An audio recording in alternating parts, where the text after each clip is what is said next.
fellow travelers, and welcome back to the Den of the Wanderer. So today I have my third in a row for me, not for you. Maybe depends on when I put these out. Book review, and as you can see, I've made some headway in my cup of tea, and not quite as froggy sounding as I was the first time. I guess that's what happens when you don't talk all day, and then you also have allergies. You don't have a voice, so by now I've managed to recover a little bit, and I wanted to talk to you guys about this book, Great Goddesses, Life Lessons from Myths and Monsters by Nikita Gill. I got the audiobook version of this, of course, because that is like the way that I consume books the fastest. It's a about 4.5 hour audiobook, so I finished that in one setting, so that was really nice. I really do enjoy like the feeling of accomplishment when you hammer out a whole book like in one go, so that was great. It is read by Nikita Gill, and I found that to be enjoyable.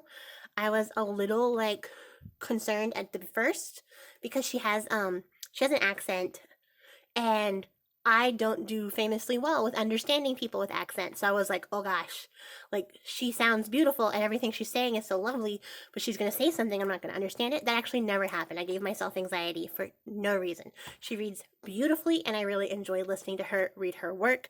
I do want to get a print copy of this because I enjoyed it so much. I'm giving it 5 out of 5 whatever's I'm putting right here. I really enjoy this, and I recommend it. It's not a witchcraft book at all. It is a book of poetry about various deities and titans, gods, monsters, humans, in Greek mythology specifically, which I really enjoy. I do really love classical Greek mythology, so I was all about this book, and I enjoyed it so much. I got her other book, and probably gonna get the rest of her books because I really enjoyed her work, and I took a lot out of it. There was a lot of things that really like hit home and resonated really deeply with me, and I feel like if I pick this up tomorrow and read it all over again, I'm going to get different things from different parts, and I think anybody could pick up this book and get the same sort of effect. So I think there's something in here for everyone. It does follow in the trend of books I have been reading, which have been like reclaiming mythology or re-envisionings per se, and how those relate to your personal like life and behavior. So I really enjoyed that. It is something I'm going to include in my like magical repertoire. I found a lot of those things really inspiring, and I want to not only get the print copy so I can thumb through all the pages, but also so I can like cut out parts that are like really like resonating with me and stick those into my book of shadows. That's how much I love this book. There's not much else I can say. I guess I will say some of my favorite parts were the parts about like Persephone, of course, and even the whole section for Hera I found really like surprisingly like really connected with me, and I enjoyed that a ton. Even the deal with Apollo, she does a little bit about Apollo, and I found that to be really interesting, and just her take on it was really interesting, and her prose is really nice. The way that she writes is almost conversational with just a little bit of like that extra flowery like poetry about it. So I really enjoyed that, and listening to her read it I think really got that conversational sort of tone across, you know, where somebody's telling you something like really deep without like really like laying it on thick, if that makes sense. And yeah, so I would recommend this. I would definitely highly recommend this, especially if you have an interest in poetry in general, or classical Greek mythology, or if you're just trying to find different ways to connect with certain deities. Like, this might be a good place to start. It might give you an idea of how to communicate or talk to deity in your own writing and your own work, and maybe help you strengthen your relationship with your own deity, even if it's not classical mythology, if it's not Greek mythology that you're interested in. If it's something else, you might listen to this and think of a different way that you can communicate that story and help it resonate with you more deeply.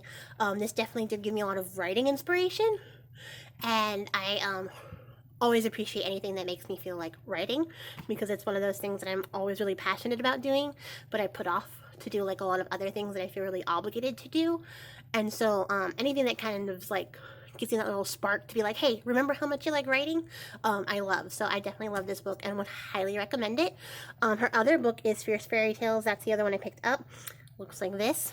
That was also really good. I would give this a 5 out of 5. This one didn't have as much that connected with me on like a spiritual level because, like I said, I tend to work a lot with Greek deities. So this is a book of fairy tales, so it's not the same. But I did get a lot out of it. There was a lot of aspects about this book that I really enjoyed.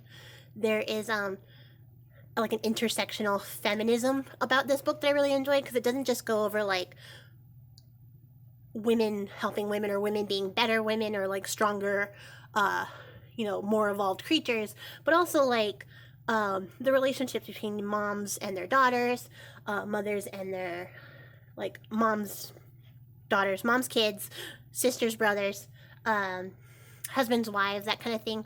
But also like went over aspects of being a person of color and the difference between people of color and people who aren't of color. Like there was different viewpoints from there. There was also viewpoints from the men in some of these fairy tales, and it wasn't like derogatory in the least. And it was really encouraging, and I really enjoy things like that. I find that the strongest feminism is the kind that includes everybody, and so both of these books really covered that really well and sort of hit on all the right points, I think, for me. So 5 out of 5 for both these books. This one covers a bunch of fairy tales, some that I've heard of, some that I never heard of, which made me want to further research, and also had the same effect to make me go, oh, I need to start writing. So really enjoyed that. This is the one that I would encourage you to read to enhance or to add to your spiritual practice if you're just looking for something light and easy to read, but also something that might move you after you read it or while you're reading it.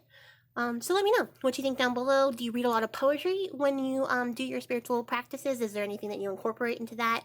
What are some of your favorite poets, maybe? You could share some of those in the comments below. Have you read any of the books by Nikita Gill? She's a really interesting author, and I want to pick up the rest of her work. So let me know. Have you read this book? Definitely want to talk about it. We'll keep the conversation going in the comments below. And I will catch you guys next time. Thank you so much for watching. And until next time, happy travels. Bye.